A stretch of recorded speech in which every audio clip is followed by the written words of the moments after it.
Hey friends, welcome back. Welcome to today's webinar titled Making Sense of a Dynamic Forecasting Environment. My name is Jason Freed and I'll be moderating the discussion today.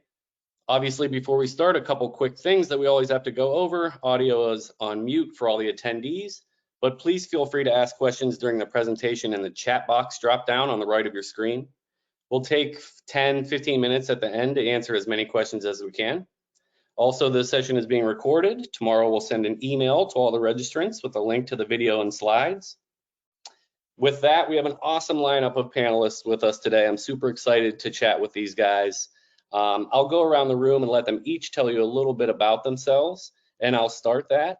So again, my name is Jason Freed, Hospitality Data Evangelist at MDO. I've been learning and writing about the most innovative hoteliers and technology leaders looking to disrupt and improve our industry for about 15 years. Started as a journalist and wrote for several of the hospitality magazines you read today before moving over to the supplier space. As MDO's hospitality data evangelist, I share hotel owner-operator success stories through data analysis and engaging content, trying to uncover profitability trends and build news around the numbers. Billy, you want to go next? You want to tell us a little bit about your role and what Sea Island Resorts all about? Sure, glad to be here. I'm Billy Copeland, Director of Revenue Management for Sea Island Resort. We are located on the coast of Georgia, about an hour south of Savannah, an hour north of Jacksonville, Florida. A lot of people don't even know Georgia has a coast, so some people may be learning that, but we are on the Atlantic. I've been with Sea Island a little over 31 years, actually. So I started when I was 5, but maybe a little older than that, but have been here quite a while. Revenue management really started around 2003, 2004, really started in that revenue management role and became director in 2014. So and Sea Island is what we like to consider an iconic resort. We are 95 years old. This is our 95th anniversary. We were founded in 1928 with our original property, the Cloister, which is located on Sea Island. We have 3 other lodging properties, all within about a 5-mile range. Another 5-star hotel called the Lodge, which is located at our golf courses. We have a select service hotel called the Inn at Sea Island, located on St. Simon's Island, which is our larger residential island. And then we also have our own vacation rental properties we call cottages. They can be up to 8-bedroom mansions, but we affectionately call them cottages on Sea Island. So we have about 140 or so of those properties in our rental program as well. So work with all across all 4 of those lodging properties here. Thanks, Billy. Thanks for being with us today, first of all, and exciting to hear about all those different room types and how you manage them through analytics. James, you want to tell us a little bit about Outrigger and KSL? Yeah, absolutely. So James Wilson, I work for both Outrigger and KSL Resorts, KSL being the parent company of Outrigger Resorts. I originally started off with Outrigger, and today I think we're about 28 hotels and condos are spread across primarily Hawaii and Asia Pacific, including regions in Maldives, Mauritius, and Fiji and Thailand, excuse me. And then the KSL side of things, we have most of our assets are North America and mainland US. And then both portfolios, again, just a very wide varying different types of keys from, condo hotels to resorts. Most of Outrigger's resorts are beachfront or, within premier beach destinations. So we like to pride ourselves on that with having some of the most unique, iconic locations in our portfolio. Sound busy, James. Thanks for taking a few minutes out of your day to stick with us. And I know you're based in Hawaii, so it's nice and early for you, and we appreciate you getting up and jumping on it. My pleasure. With that said, Mark, tell us a little bit about Datavision and how long have you known Billy and James, and how have you been working with those guys? Well, I've been in the hotel industry for 36 years now, I think, somewhere in that neighborhood, and been with Datavision for 19 years. And in that time, I've known Billy pretty much the entire time. And James, I've known since he started at Outrigger back when we started working with Outrigger probably 6 years ago. I don't know, 6, 7 years ago. It feels like an eternity with James. I'm kidding, James. I'm kidding. But we love all of our customers, and Billy and James are 2 of our premier users in Datavision, and so it's nice to have them on this group. I've been Director of Customer Success approaching 4 years now. So I run our support team and customer success as well as the training team. Datavision's been around for 27 years, and we just merged last year with MDO. So it's one big, huge, happy family as MDO and Datavision and MDO company, as we like to say. And we're excited to really kick off these webinars in these things that we're doing with the users, as well as potential users. It's exciting to be a part of the growth that we are seeing within the one big company that we are now. Sounds great, Mark. Awesome. Thanks for being here with us. So let's dive into a little bit what we're going to be talking about today. We have forecasting in the title of this webinar. Between all of us on this call, we started having these conversations at the end of last year, really, when we're doing a lot of financial forecasting and budgeting, looking at the year ahead. And, we quickly learned that you go through that financial budgeting and forecasting process. And then right after that, you transition to more real-time forecasting, right? So switching from maybe the financial forecast to the demand forecast, and really looking at all the different demand indicators that are shaping how much money we're going to make moving forward in 23, and how much of that is from the top line, and how much of that is going to drive to the bottom line. Where are those revenue sources coming from? Is it F&B, spa, parking, golf, rooms, all the things we always talk about. So we're going to start this conversation by looking at some of those trends, identifying some of those booking trends, and making sure we're properly segmenting our business to capitalize on those. We're going to look at the right metrics to share with our stakeholders, our asset managers and owners and management companies. And then we're going to talk a little bit about tips for sort of automating that data collection process. So you're no longer creating a different spreadsheet for every metric you're looking at, and creating pivot charts and working in Excel. And we're going to talk about ways to automate those processes. So super excited to do that. First place we're going to start is with new booking patterns. And what do I mean by new booking patterns?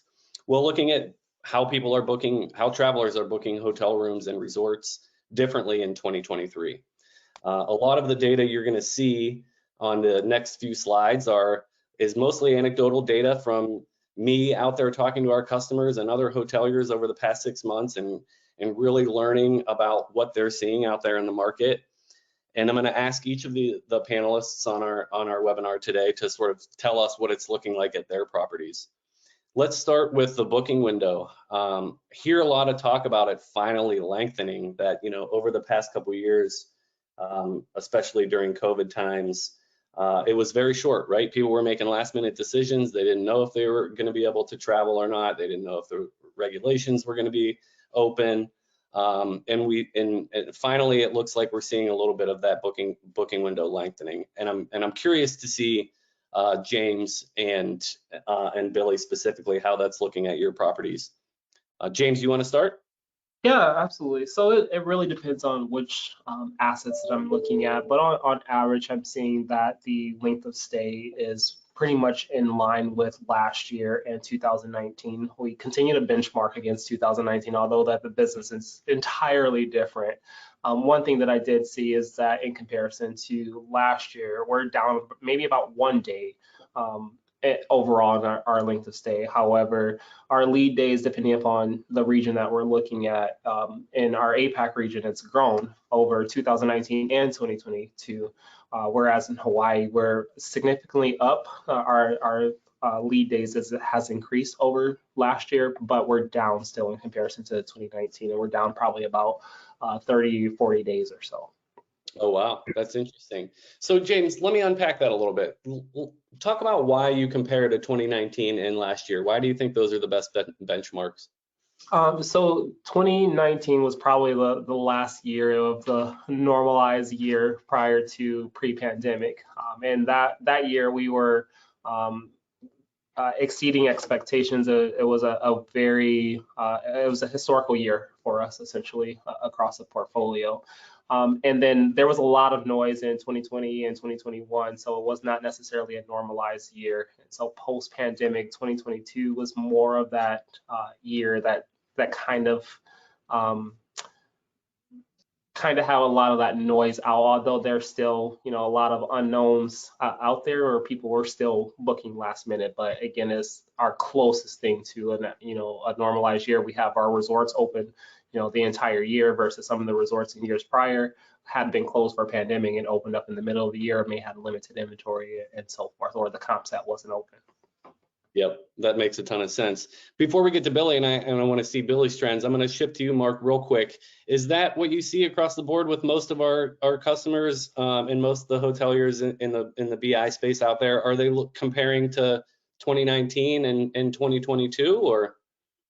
Yeah, there was a definite shift last year throughout the whole year to look at 2019 as a comparison, because it was a banner year across a majority of our customers. I would say probably 90%, if not more. And we span all kinds of different segments, right? We have the luxury, we have the golf, we have the spa, we have the wellness resorts, we have the downtown properties, we have a little bit of everything, right?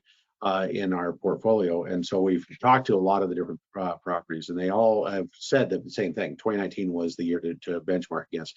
And now that we're 3 months into 2023, they are switching now to 2022 because it is a better year than obviously the 2 prior years to compare to. But it's still a comparison. They still like to see the 2019 because that was such a banner year to be able to compare to. And some of our resorts are actually doing better rate-wise as well as revenue-wise than 2019 already this year in 2023. So that's a good thing to see as far as the hospitality sector is concerned, because we want to grow, obviously, and we want to see that and help that growth happen. So Awesome. Hey, Billy, how are the booking patterns looking at Sea Island? Yeah, I mean, kind of echoing what James and Mark have already said, we were pretty similar. I mean, coming right out of COVID, we saw a dramatic decrease, obviously, in our lead time, which was very unusual for us. I mean, we were typically, for the Cloister and the Lodge, our 2 5-star hotels, we're typically, anywhere from a 60 to 75 day average out of the booking lead time. And we were seeing, that drop to, 2 weeks or inside 2 weeks, which was just crazy to us. We had never experienced anything like that. So a lot of adjustments there, especially trying to forecast. We have seen over the last couple of years, kind of moving away from 20 and the COVID, we've seen that booking window start to inch back or move back towards what we normally experience. I wouldn't say we're all the way there yet. We're still seeing some of the short-term bookings that are a little unusual for us, but it is moving back towards that.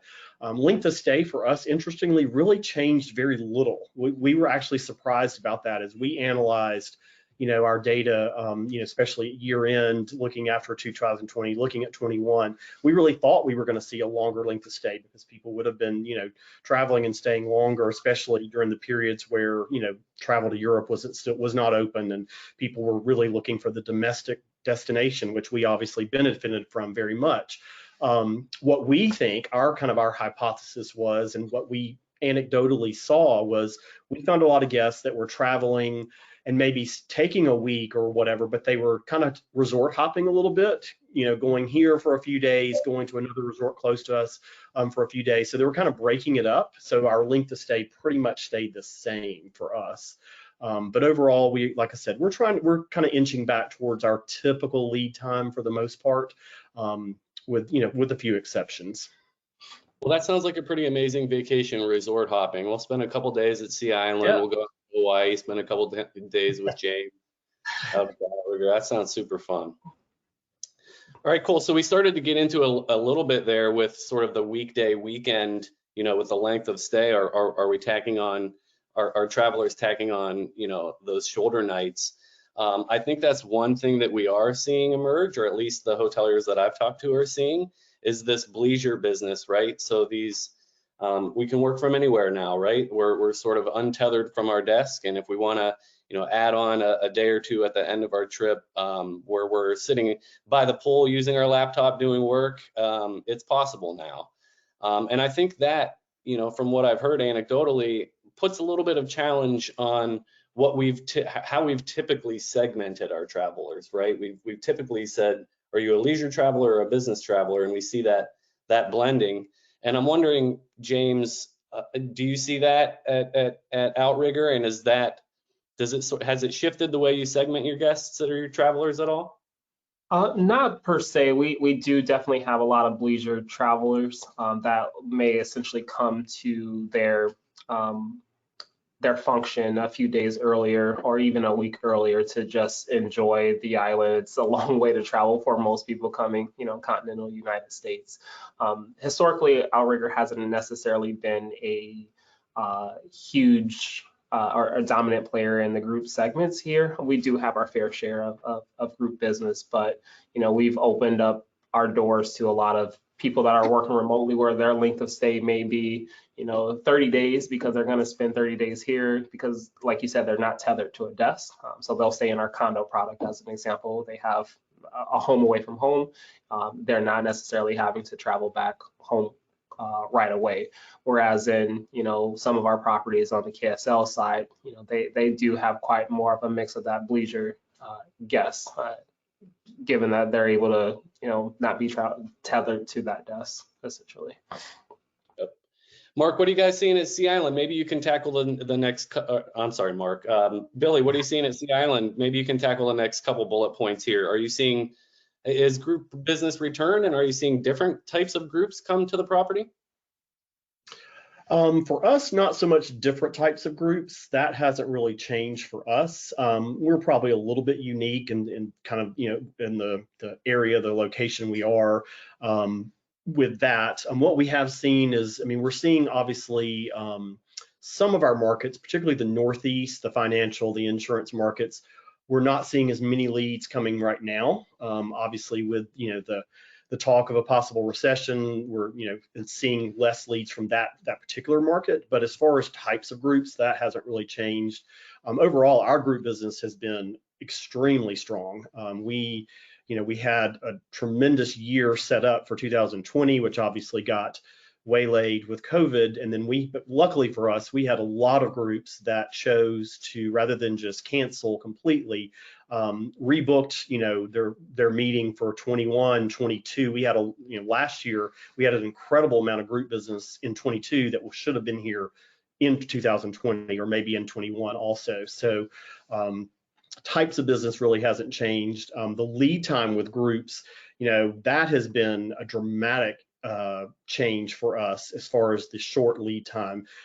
We typically did not get, we get some in the year for the year leads in business, but that's not as typical for us. But since 21, we've seen that almost double in the number of leads that we get for in the year for the year groups. So that, obviously again makes it a little harder to forecast, a little harder to manage, but that's probably the biggest shift we've seen in the group business is the lead time. Awesome, very interesting. The next trend we're going to unpack here is, something we've been talking about for a few years now, but I'm really seeing a lot of acceleration in the space, and that's the shift from looking at top line numbers and managing your revenue to sort of looking at bottom line numbers and flow through and margins, because all of these things all of the top line obviously does flow through to the bottom line, and we've got to be measuring how that is flowing through. And you look at the bottom line and you look at all the changes that have been happening over the past few years, obviously with labor costs rising. Housekeeping and F&B were up 30% versus 2019 at one of the hoteliers that I spoke to. Hourly labor costs, we used to pay $10 an hour for housekeepers, and now we pay $15 an hour. That's an easy math right there to see it's up 50%. Obviously that's all on average. So I want to talk to you guys about, have you made that shift? Are you looking more closely at the bottom line metrics? Are you doing some analysis around the bottom line? And what are some of those metrics that are important to you and important to leadership and the stakeholders? James, can I start with you? Yeah, my pleasure. So this is very critical for us. We are looking at this. So when we're forecasting or budgeting, we'll do the top line, start with the top line numbers and run it through a process to ensure like we put in all of our expenses in and looking at what's the, what the bottom line is going to look at the end of the day. And sometimes we have to go back and massage those numbers to get the returns that we're looking for. So we even get as granular as, what is the cost of acquisition?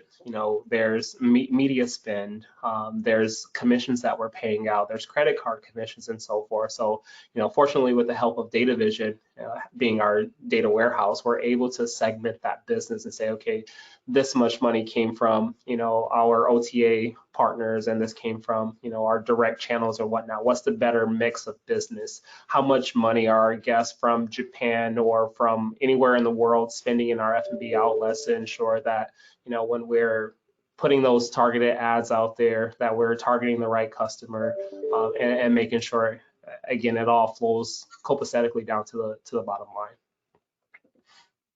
Hey, Billy, how has leadership been asking you a lot of these questions? Have you been asked to provide more, bottom line analysis? Yes, I mean, not necessarily me personally, but we actually, even prior to COVID, we have a couple of really strong, I guess you would call them analysts, that really live within our finance department, but they're forecasters as well. So they take, when I produce, or me and my team produce a forecast for the, the lodging for the rooms. I mean, they take that and they've built out some really robust models because we're a very expansive operation as far as the number of outlets, verticals as we call them, that we have. We also have, obviously, our cottage product. We have ownership. We have a membership component, a large membership of Sea Island Club. We do property services and landscape services as well. So we have a really wide range of things in our company. But our finance team, has some models that they've built out, a lot of it kind of echoing what James said, with the help of Datavision and what the tools that it gives us, the ability to really get granular. They've got their models. They can take our rooms projections, plug that in, and then they can really then start plugging in their expenses and their payroll and all those things at every department level, and then really hone in on a true forecast at the bottom line of where we're going to be. And so, yes, we are very on top of that as a company, and have been, like I said, even before COVID, we were really already in that area. So it's just become even more critical, obviously, coming out of COVID than it was before. So. Yeah, you brought up something very interesting there, and it's kind of overlooked on this slide here, and it's that idea of looking at non-room revenue as well, and all the ancillary resources, ancillary revenue streams. Mark, is that something that you're seeing increasingly asked by hoteliers and by our customers, is to look at obviously more than just PMS room data and pull in some of the ancillary spend as well? We are, and we're seeing it a lot with our existing customers, where the need is expanding beyond the room revenue piece to all the other ancillary revenues. And I say ancillary, and some of our resorts their ancillary revenue is actually their primary revenue. Golf revenue at some of our bigger resorts is bigger than room revenue, and it's more important. So they book. When a customer calls in and wants to stay, they actually have to get their tee time first before they actually can book their room, and they have to book their room on top of it. It has to be a combined thing there. So there's a lot of focus in recent years, really, of the ancillary or the other things other than rooms. The golf revenue, the spa revenue, the wellness revenue. The parking revenue, you hit on that earlier, Jason, as well. It depends on the property, it depends on what their mix is, of course, but the focus is definitely shifting, and we're helping with those customers there. They want to add additional inputs, if you will, from Datavision to be able to look at that data. It's really kind of interesting to see. It's across the entire hospitality industry. They're focusing more on the food and beverage. They're focusing more on the golf and the spa, like I've talked about. So it's an interesting piece, and they're looking at those things that are the ancillary revenues that can produce more revenue and more bottom line revenue that are easier to handle. Because if you have a parking lot and you're charging for your parking, how much does it really take to run that parking lot? Your margin is a lot higher in a parking lot like that if you can maximize that revenue. So that you're near an airport, you do a park and fly, whatever that piece might be. So there's definitely some mix opportunities there that our customers are definitely taking advantage of. Yep, love it. All right, so We've been talking a lot about trends, and it's all been great and interesting. I want to transition and shift a little bit into, I want to ask some real world examples here. So apologies in advance for the awkwardly cropped photos on this slide. But on the left, we've got the beautiful lobby at the Sea Island Resort. In the middle, we've got one of Outrigger's properties out in Hawaii. And then we've got an, again, awkwardly cropped screenshot of Datavision here on the right. But what I'd like to do is talk about something that you guys are working on currently that requires data analysis, right? Let's get a real world example of a project that you're working on. Can I start with you, Billy? Sure. We actually haven't truly started this project, but it's a big initiative that we are looking at from our leadership of our company and our ownership. Is we're really trying to hone in on what our island count is. And when I say island count, again, we have 4 lodging properties. We have a membership component with, probably somewhere around 8,000 to 9,000 members of our club that they can also purchase temporary memberships for their guests. So we're really trying to trying to determine how many people are on our property at a given time, with our restaurants, with all of our outlets, all of our activities. Obviously, we can get hosts staying in our rooms. That's the easy part. But we're really trying to figure out how many people, by month, by season, by quarter, how many people are on this island at a time, because that can help us then plan for the future. Is like, what does our dining capacity need to be? We know it's short right now. We need more dining capacity. We need more capacity in some of our outlets. So that's a big project, that we're looking at to move forward in this year. What about you, James? Tell us what you got going on a day-to-day. Yeah, so one thing that just comes to mind is there's always a constant ask about RevPAR models or RevPOR models to kind of heat map essentially a resort and say, this is a schematic of our resort. This is where some of our ancillary outlets are. Okay, how are these room types and these room numbers, ADR or RevPAR, RevPOR, different in comparison to the exact same room in a different stack or on the opposite side? Is that room getting more revenue because it's closer to an F&B outlet, or it's further away from an F&B outlet? There's a question about how are our guests tracking around the resort. So as one of our ski resorts, we do have RFID technology, and wanted to take that technology and just kind of map on a schematic of the resort and just kind of see all those touch points, and that helps us shift things around and move things around to ensure that we have better flow for the guests. We can perhaps increase or add more things to certain parts of the resort to just drive more ancillary revenue essentially. James, you mentioned RevPAR and RevPOR there. For the slightly uneducated like me, can you explain the difference and why you are looking at both of them? Yeah, so essentially one is looking at all the rooms in your hotel, how much revenue are you given to each allocated room versus the ones that's being occupied. So sometimes your larger suites may not necessarily always be occupied. It just may be occupied a couple of days out of the year because it's 16, 17 grand a night perhaps, versus you may have a room that's occupied 80% of the year. So those total returns are going to send different numbers, and perhaps we want to make sure that we're getting that right room number mix or that right room type mix. So it's important to take a look at both of them, how it contributes to the overall bottom line, and ensure that you're getting the right rate and right return for those room types. Yeah, thank you. Super helpful. Mark, let me ask you, you can address either of those that Billy or James are working on, and how sort of where you're helping empower that through Datavision, or if you've got another project in mind that you want to talk about, feel free. Well, James hit on it actually really well. I've done this for this kind of analysis with different properties, looking at the guest room and the individual room numbers. Every front desk agent in the world has a favorite room. I don't care who you are. If you've worked at the front desk, you have a favorite room, and that room gets occupied more often than others. Why is it? Is it closer to the elevator? Is it not next to the elevator? Is it away from a linen closet? Is it away from the vending machine? There's things about those rooms. And I've done that analysis with a number of different properties of where we actually look at what revenues and how much revenue, not just room revenue, is being captured by that particular room or that room type.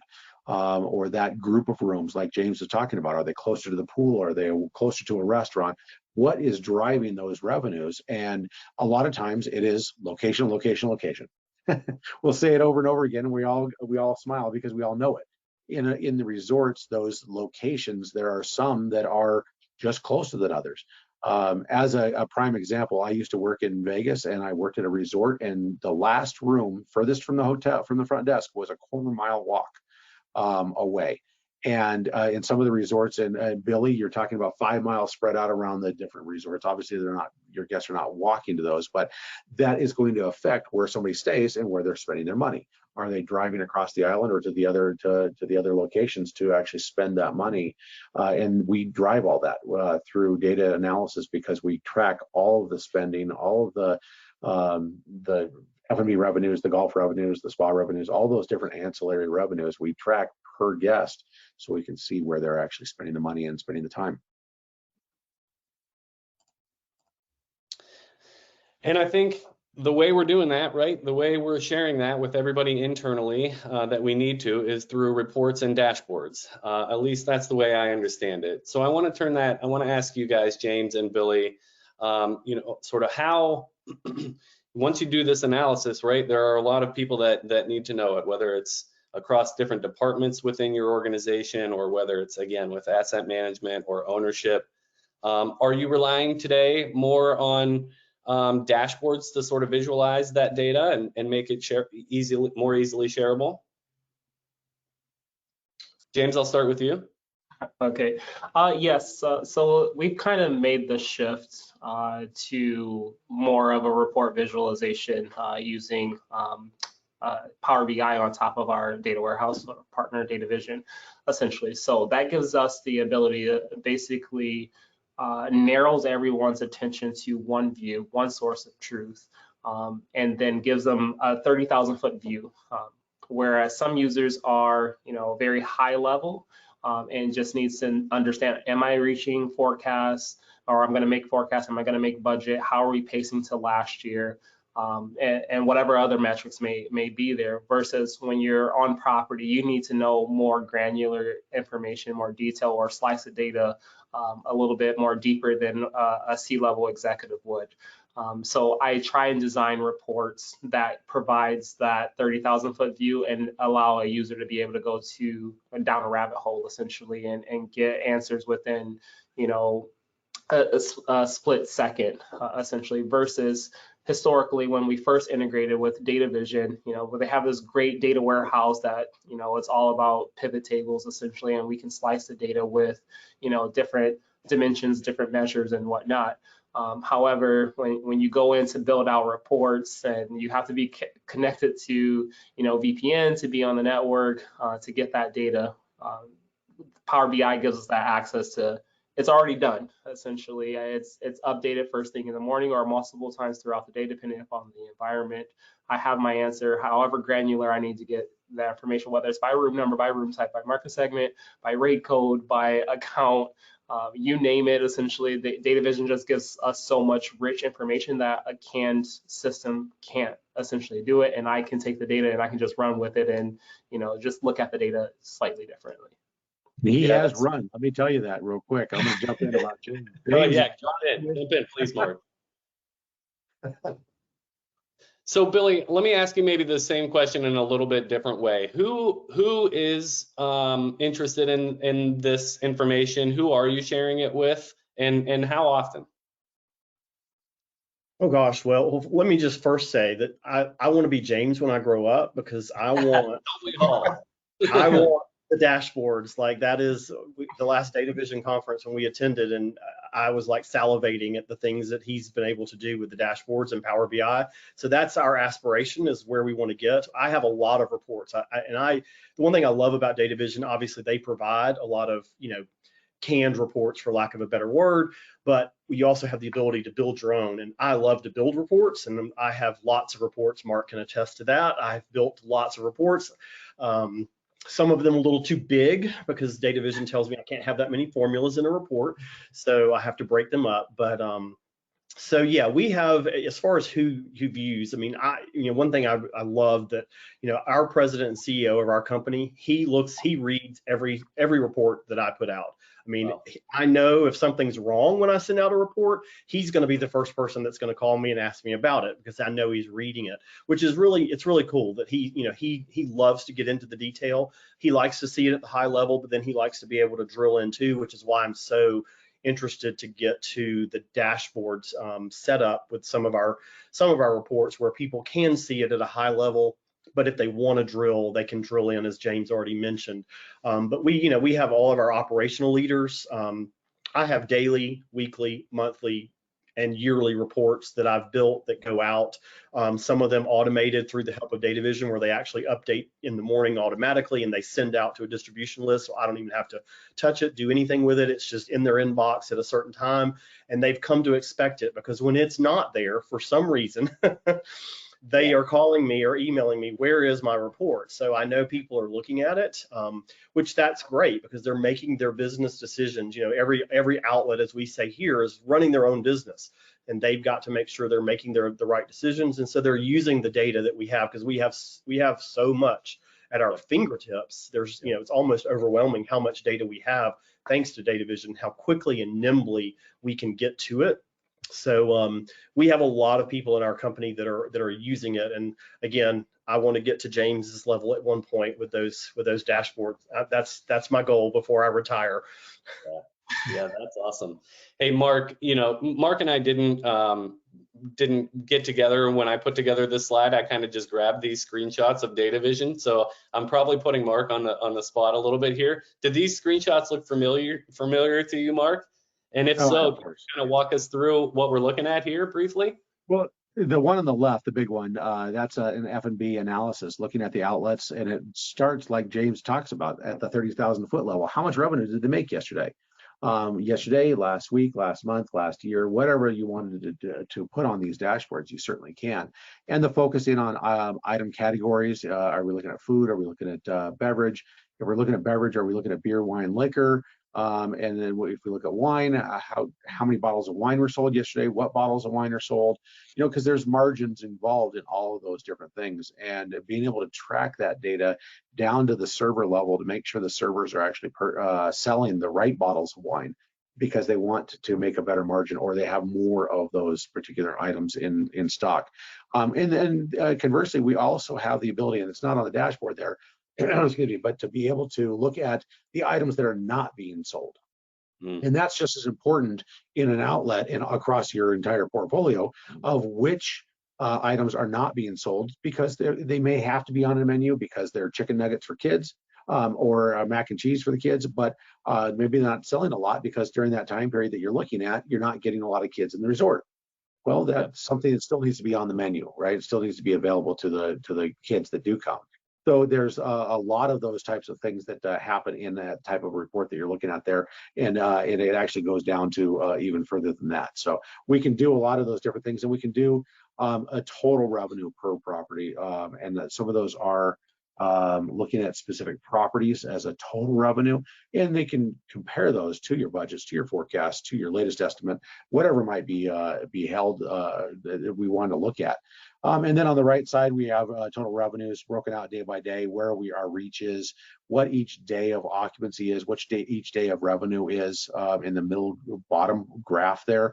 And then the heat map that James was talking about on the bottom left, the bottom right graph, but the bottom left, and the yellow and brown one, and then the multicolor on the right side of that bottom graph.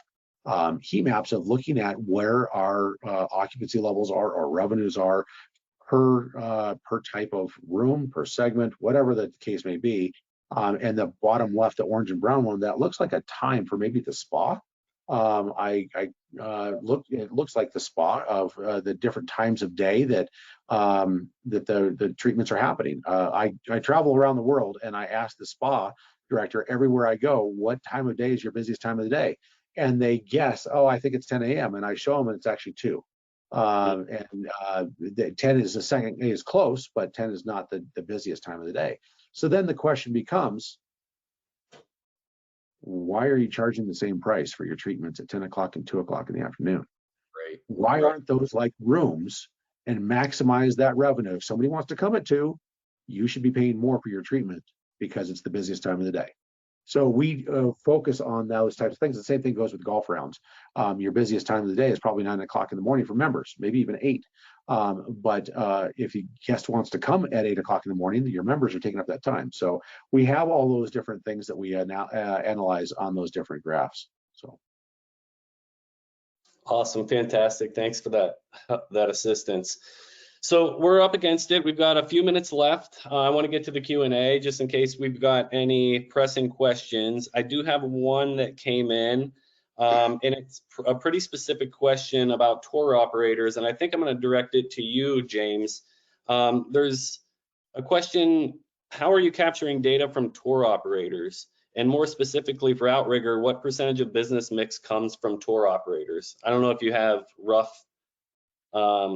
anecdotes on that. I will say that it just really depends on the region. We do a lot of wholesale business or a lot of tour operators looking through wholesalers. But essentially at the end of the day, we're capturing the information by the affiliated profile, whether it's a travel agent profile or a wholesaler profile, where, part of our portfolio may be, 40% wholesaler / tour operator, whereas the rest is coming from OTA or direct. It just really depends on the asset. But just to answer the question directly, we're tracking it by profile production, essentially, and able to see, an overall account pacing. Yeah, I mean, I think it goes back to that question about, or that topic of cost of acquisition, right? Billy, how closely are you guys looking at cost of acquisition? Are you able to plug those numbers in? I mean, we do. We work very closely with our marketing team and look at our different channels and what we're spending there. Honestly, we do not get a lot of OTA business at our two 5-star properties. It's just not our customer base, and we see very little. We don't even actually contract with the OTAs for those 2 hotels. Our select service hotel, we actually contract with all the OTAs for that because it makes sense for that type of customer. So, but we do look at that very closely, yes.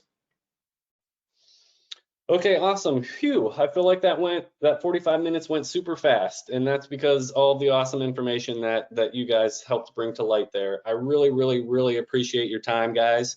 And if anybody has any additional questions, please shoot them our way. We will be sure to get them answered. And also, we've got the replay and the video headed your way shortly. So thanks again, guys. Really, really, really appreciate the time. Thank you. Thanks, everybody. Appreciate the time. Talk to you soon.